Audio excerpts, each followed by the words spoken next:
Hey everyone, this is Jason, Master Jace for the Alliance Project. Trying to figure out my new iMac here. Started to do, well, it's not new. We've had the iMac for a while, but I've converted everything over to this. So I'm gonna try to do some videos on here. The camera definitely works better. I noticed it has a lot more pixels and detail. But today's show is going to be basically, because people love it when I say basically all the time. It's gonna be about the timeline of the Anunnaki. I'm trying to bring some just to clear up the muddied waters and share from what my research and reading tells me a fairly straightforward timeline to help people understand, because sometimes just watching videos, this and that, people bounce around subject to subject, time to time. And this goes back over 450,000 years, okay? It's all based on Sumerian tablets, other sacred texts, and basically archaeological finds that we've compiled over the years. I'm going to be straightforward and to the point, and go ahead and read this to you. Most of this information comes from a book called The Earth Chronicles.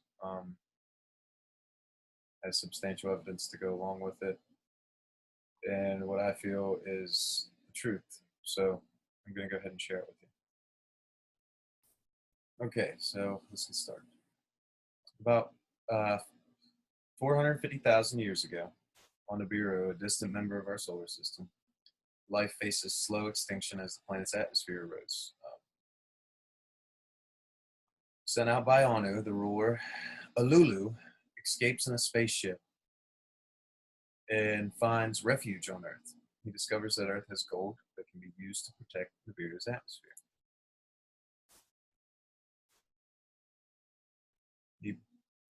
They use the gold like an astronaut's mask. They plate the gold because it's superconductive. All energy is not lost to heat. No energy is lost to heat. It's all converted 100%. So, led by Enki, a son of Anu, the Anunnaki land on Earth established Eridu, which was called Earth Station 1. They used it for extracting gold from the waters of the Persian Gulf. That was 445,000 years ago. So about 430,000 years ago, Earth's climate mellows and more Anunnaki arrive on Earth. Among them, Enki's half-sister, Ninhursag, the chief medical officer. I'm going to be naming some key players and trying to explain things as I go, so bear with me here. About 416,000 years ago, as gold production falters, Anu arrives on Earth with Enlil. They're the heir, if you will. It is decided to obtain the vital gold by mining. They start in southern Africa. Drawing lots, Enlil wins command of Earth mission. Enki's regulated to Africa. On departing Earth, Anu is challenged by Alulu's grandson.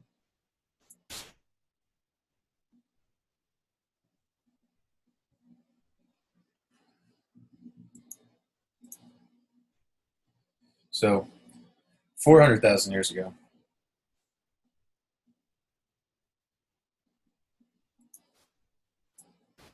so 7 functional sites in southern Mesopotamia includes Pluto Spaceport, which is called Sippar, S-I-P-P-A-R, if you want to look that up.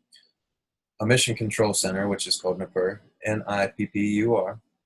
And a metallurgical center, which is called Shuruppak, S-H-U-R-U-P-P-A-K.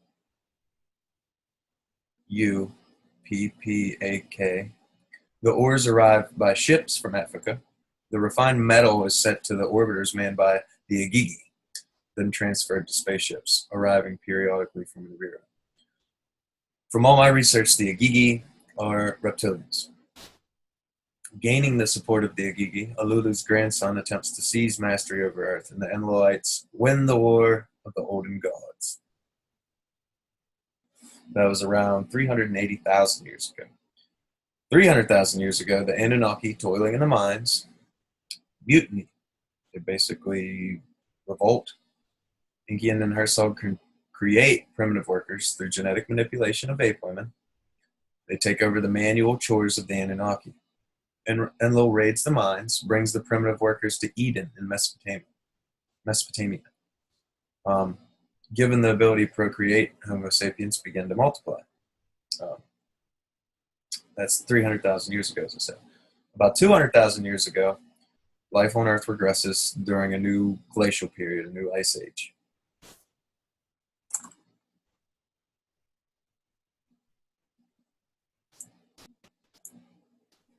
All right, 100,000 years ago, climate warms again. The Anunnaki, which is called the biblical Nephilim, if you will, they marry the daughters of men. 75,000 years ago, the accusation of Earth. The new ice age begins. Regressive types of man roam the Earth. Cro-Magnon man survives. Around 49,000 years ago, Inkian and Herzog elevate humans of Anunnaki parentage to Sharupok. Enlil, in rage, plots mankind's demise. 13,000 years ago. 13,000 years ago, remember that.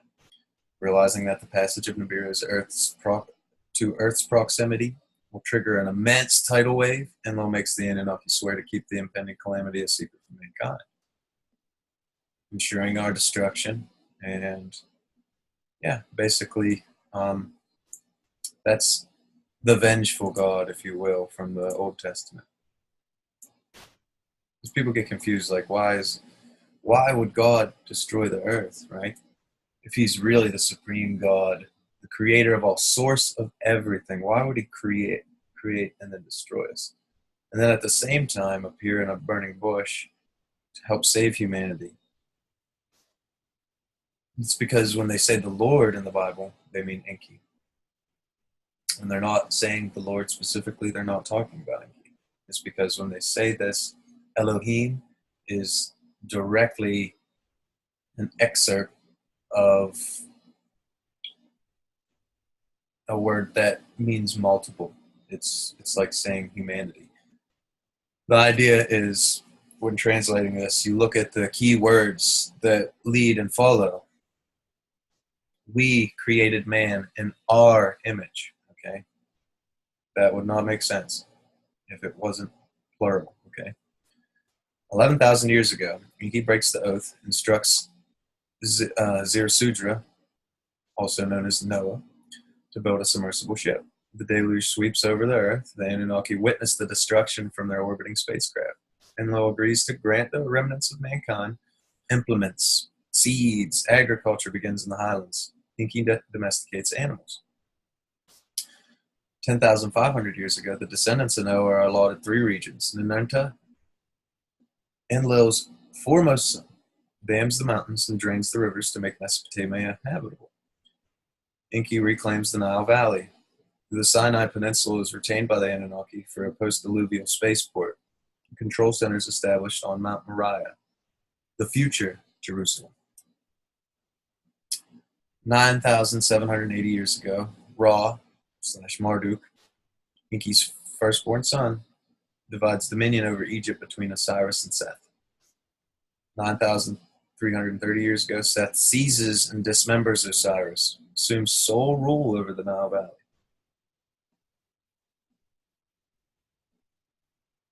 Many of the key players in all religions are the same people. That's one thing that most people have a hard time understanding.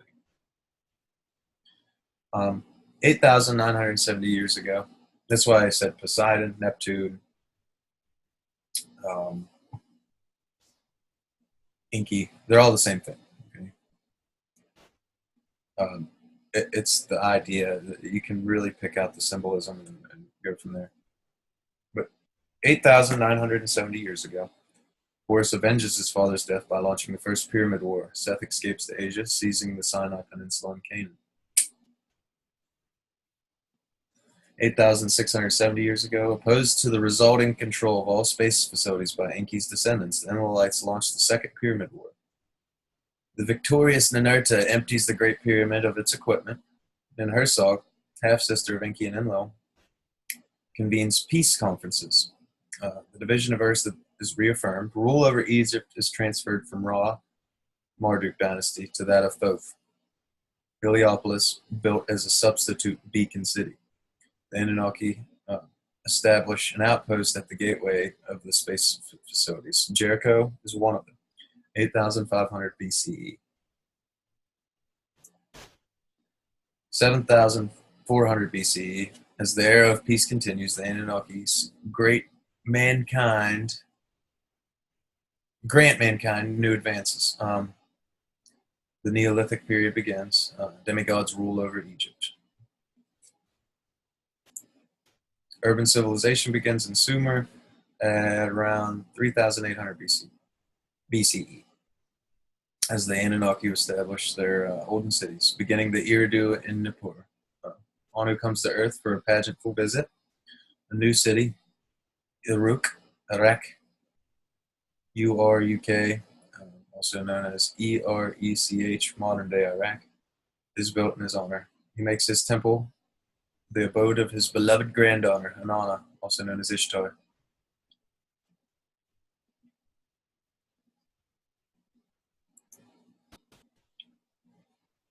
Um, 3,760 BCE, mankind is granted kingship. Kish is the first capital under the aegis of Ninurta. The calendar began at Nippur. Civilization blossoms out of Sumer, the first region. 3,450 BCE, kingship and stuff is transferred from Sumer to Nanar, N-A-N-N-A-R / Sin. Marduk proclaims Babylon, the gateway to the gods, the Tower of Babel. That's that instant occurs. Anunnaki confuse mankind's languages. Frustrated, Marduk returns to Egypt, disposes Thoth, seizes his younger brother Dumuzi, had berothed Inanna. Dumuzi accidentally killed. Marduk imprisoned alive in the Great Pyramid, freed through an emergency shaft, he goes into exile. 3,100 years ago, or BCE, sorry, not years ago. 350 years of chaos, and with installation of the first Egyptian pharaoh in Memphis, civilization comes to a second region. 2,900 BCE, kingship in Sumer is transferred to Iraq. Inanna, given dominion over the third region, the Indus Valley, civilization begins. 2,650 BCE, Sumer's royal capital shifts about. Kingship deteriorates. Enlil loses patience with the unruly human multitudes. 2,371 BCE, Inanna falls in love with Shurukkan, Sargon. He establishes a new capital city, Akkad. The Akkadian Empire is launched. 2,316 BCE, aiming to rule the four regions, Sargon removes the sacred soil from Babylon. The Marduk-Inanna conflict flares up again. It ends when Nergal, Marduk's brother, journeys from South Africa to Babylon and persuades Marduk to leave Mesopotamia. 2,291 BCE, Naram Sin ascends to the throne of Akkad, directed by the warlike Inanna. He penetrates the Sinai Peninsula and invades Egypt. 2,255 BCE, Inanna usurps the power from Mesopotamia. Naram Sin defies Nippur. The great Anunnaki obliterate Akkad. Inanna escapes. Sumer and Akkad occupied by foreign troops, loyal to Enlil and Ninurta. 2,220 BCE, Sumerian civilization rises to new heights under enlightened rulers of Lagash. Thoth helps its kings Gudea build a ziggurat temple for Ninurta. 2,193, Terah, Abraham's father, born in Nippur, into a priestly royal family. That's just when he was born. Key players, right? 2,180 BCE, Egypt's divided. Followers of Ra and Marduk retain the south. Pharaohs opposed to him gained the throne of Lower Egypt. 2130 BCE. As Enlil and Ninurta are increasingly away, central authority also deteriorates in Mesopotamia. And Anna's attempts to regain the kingship for Iraq does not last.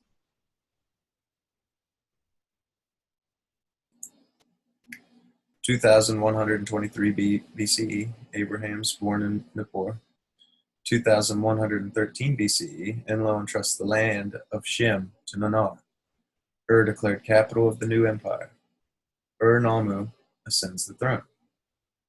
Is named Protector of Nippur. A Nippurian priest, Terah, Abraham's father, comes to to liaison with its royal court. 2096 BC, Namu dies in battle. The people consider his untimely death a betrayal by Anu and Enlil. Terah departs with his family for Haran. 2095 BCE, Shalgi ascends to the throne of Ur, strengthens imperial ties. As the empire thrives, Shalgi falls under charms of Inanna, becomes her lover, grants Larsa to the Emilites in exchange for serving as his foreign legion.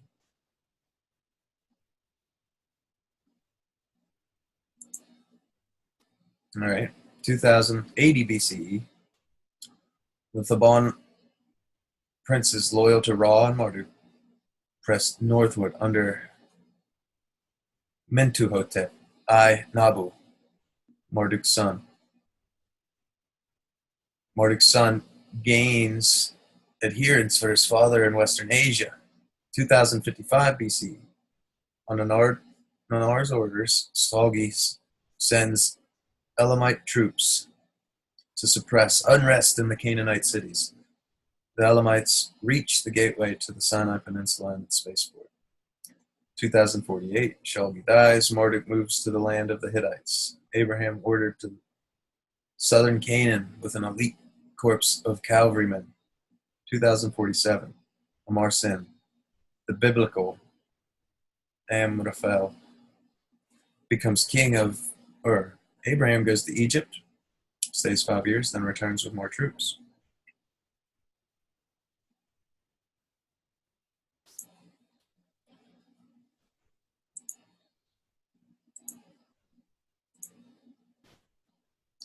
In 2041 BCE, guided by Inanna, Amar Sin forms a coalition of kings of the east, launches a military expedition to Canaan and the Sinai. Its leader is the Elamite Keldorla Omar. Abraham blocks the advance at the gateway to the spaceport. Shusen replaces Amarsin on the throne of Ur as the empire disintegrates. Ibisin replaces Shusen. The western provinces fall under control of Marduk.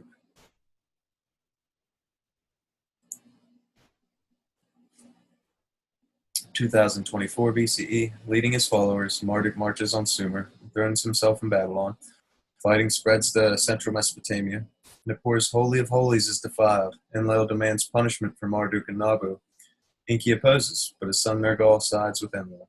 As Nabu marshals his Canaanite followers to capture the spaceport, the great Anunnaki approve of their use of nuclear weapons. Nergal and Ninurta destroy the spaceport and the errant Canaanite cities. 2023, the winds carry radioactive clouds to Sumer. People die a terrible death. Animals perish. The water's poisoned. Soil becomes barren. In Sumer, its great civilization lie prostrate. Prostate. Its legacy passes to Abraham's seed as he begets, at age 100, legitimate heir, Isaac.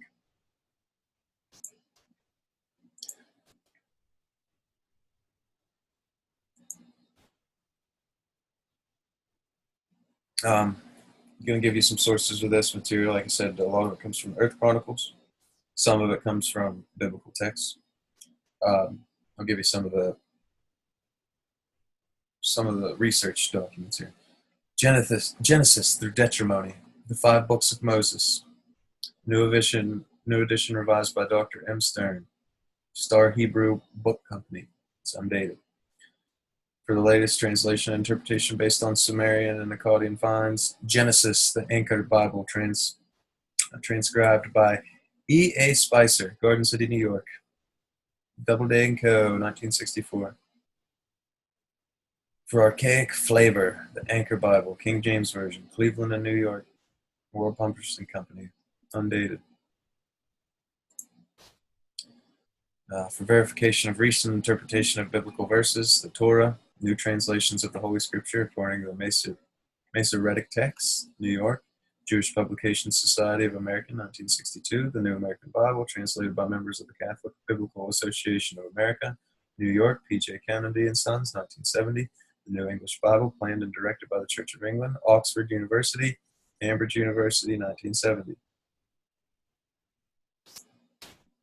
For reference on usage of comparison and translation aids, Veteris Testamente, Cordante Hebraic Atku Chalance by Solomon Mandakern, Jerusalem, Schocken Books, 1962. Encyclopedic Dictionary of the Bible, translation and an adaptation of the work of A. Van den Born by the Catholic Biblical Association of America in New York, McGraw-Hill Book Company, 1963, and Millen Hatenack, Hebrew, and the Hebrew Aramaic, Joshua Steinberg, Tel Aviv, Israel Publishing House, 1961.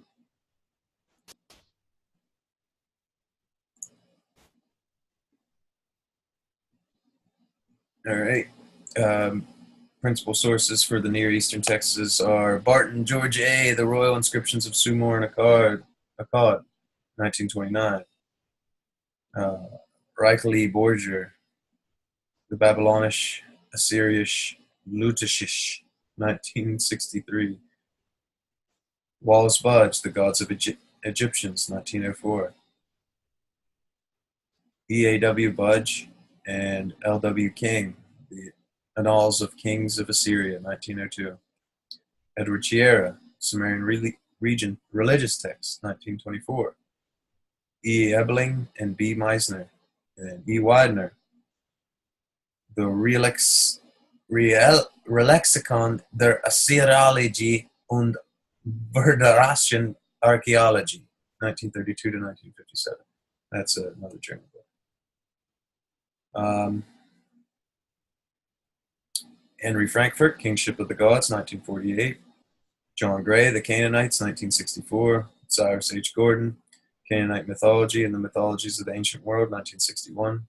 Hugo Grossman, The Development of the Idea of God in the Old Testament, 1926.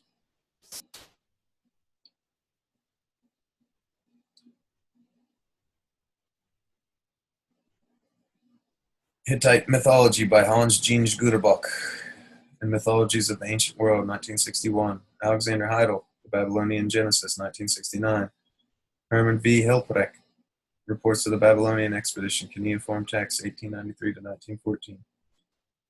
Thorkab, Jacobson, Mesopotamia and the Intellectual Adventure of the Ancient Man, 1946. Morris Jastrow, Die Religion, Babylonians and Assyrians, 1905. Alfred Juraeus, The Old Testament in the Light of the Ancient Near East, 1911. The Assyrian Language, 1901. The Seven Tablets of Creation, 1902. Babylonian Religion and Mythology, 1899. The Sumerians by Samuel N. Kramer, 1963. Mythologies of the Ancient World, 1961. History Begins in Sumer, 1959. In Merkar and the Lord Arata, 1952. The Tablets of Sumer, 1956. The Sumerian Mythology, 1961. By Franz Xavier Kugler. We got a couple books. The Babylonian Story of the Flood. Sumerian and Babylonian Psalms. Oxford's editions of the cuneiform texts. And there's just so many. Some mathematical tablets in the British Museum. Anniversary volume, 1909. Ancient Near Eastern texts relating to the Old Testament, 1969. Cuneiform inscriptions of Western Asia, 1861 to 84. The Religion of the Babylonians, 1888. Chaldean account of Genesis, 1876. The Documents of the Old Testament Times, 1961.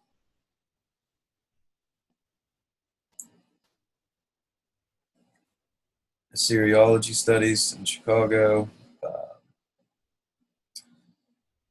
Journal of the American Oriental Society, Journal of the Biblical Literature of Exodus, Journal of the Cuneiform Studies, Journal of the Near Eastern Studies, Journal of the Semitic Studies, Transactions of the Society of Biblical Archaeology,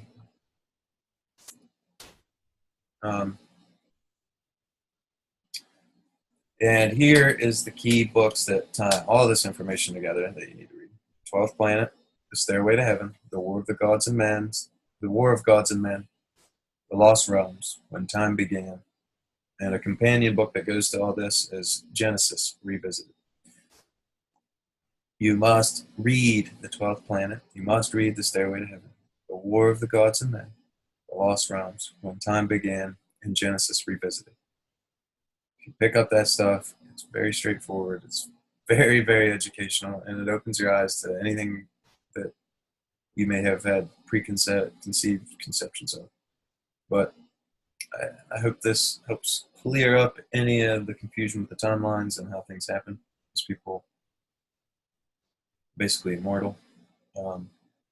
They could obviously die of unnatural causes, but not like we do, okay? So we're going to get a lot more into reading these texts. I found a couple ways to actually go directly to some of the texts, but I've noticed that Rex is reading things from Oxford on there, and he's saying the Nibiru's this and that. What he's actually reading is I believe he's mistranslating something because the word he's using is Nibru, Nibru. It's not Nibiru. It doesn't say anything about their home planet. It was actually, I believe, a city at the time, and it wasn't even a real big city. But it wasn't real famous. There's a lot of references to it, but it's not the actual home planet. It's misspelled.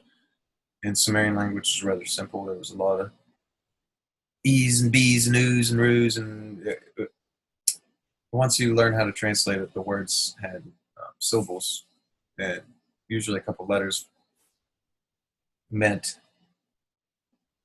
something. You'd have to break down the words, and then you realize what the words are. It's kind of like Latin. I just wanted to clear that up. He's been doing a great job. I just wanted to help people do their own research and look into Nibru, Nibru, in the cuneiform text, because it doesn't mean what some people are saying it means. Hope you guys all enjoy, and yeah, let me know what you think.